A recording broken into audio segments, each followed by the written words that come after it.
বন্ধুরা, আজকে আমরা চলে এসেছি সুভাষ গ্রামের কোদালিয়া অঞ্চলে, যেখানে নেতাজির পৈতৃক বাড়ি আছে এবং এই অঞ্চলটি খুবই ডেভেলপড এবং হাই সোসাইটি এরিয়া। এখানে একদম পুরো সুন্দর পরিবেশ। যদি আপনারা জমি যান, বাইপাসের ধারে আর স্টেশনের পাশে পেয়ে যাচ্ছেন, তাহলে সম্পূর্ণ ভিডিওটি দেখুন।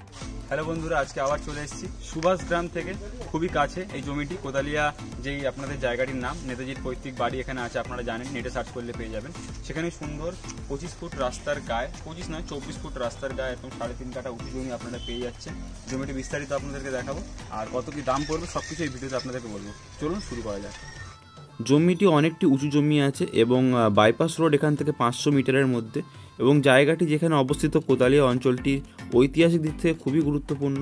এবং আপনারা এখানে 4 থেকে 5টা প্রাইভেট যে স্কুল আছে সেই স্কুল পেয়ে যাচ্ছেন এবং 2টো সরকারি স্কুল পেয়ে যাচ্ছেন। সেই সরকারি স্কুলের মধ্যে একটা হরিনাবি স্কুলও আছে, যেটাও খুবই গুরুত্বপূর্ণ একটি স্কুল। মানে সব কিছু এখানে সুন্দর পরিবেশে, খুবই হাই সোসাইটি এরিয়ার মধ্যে আপনারা জমিটি পেয়ে যাচ্ছেন। তো জমির দামটি আপনাদের সম্পূর্ণ বলবো। এই যে সুপারি গাছ দিয়ে পুরো ঘেরা আছে এই জমিটি আছে, 3.5 কাঠা পরিমাণ জমি আছে, আপনারা ভালো করে দেখে নিন। আর পাশেই দেখতে পাচ্ছেন এখানে ফ্ল্যাটের যে কাজ সব কিছু এখানে হয়েছে। তো এখানে খুবই ডেভেলপড এরিয়া, আশেপাশের এরিয়াগুলোও খুব সুন্দর। আপনারা আসতে পারেন, না দেখলে বুঝবেন না। সম্পূর্ণ ভিডিওটি আপনাদেরকে দেখালাম। এবার চলুন দাম দর কী আছে সব কিছু আপনাদেরকে এই ভিডিওতে বলবো। তো জায়গাটি আপনারা দেখলেন, খুবই ডেভেলপ এরিয়া। আপনারা যদি একটু রিসার্চ করেন জায়গাটির সম্বন্ধে, লোকেশন সম্বন্ধে, কোদালিয়া নেতাজির পৈতৃক বাড়ি আছে, সব জায়গাটি এখানে সুন্দর। পাশে সুভাষগ্রাম রেল স্টেশন আপনারা পেয়ে যাচ্ছেন।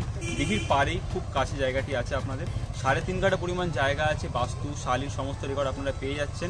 জমিটির দাম মাত্র 10 লাখ করে কাঠা। আপনারা আসুন, নিচে দেওয়া নাম্বার আমার সাথে যোগাযোগ করতে পারেন কোনো রকম সমস্যা হলে। দেখা হচ্ছে পরের ভিডিওতে। ততক্ষণ চ্যানেলটি সাবস্ক্রাইব করে আমাদের পাশে থাকুন।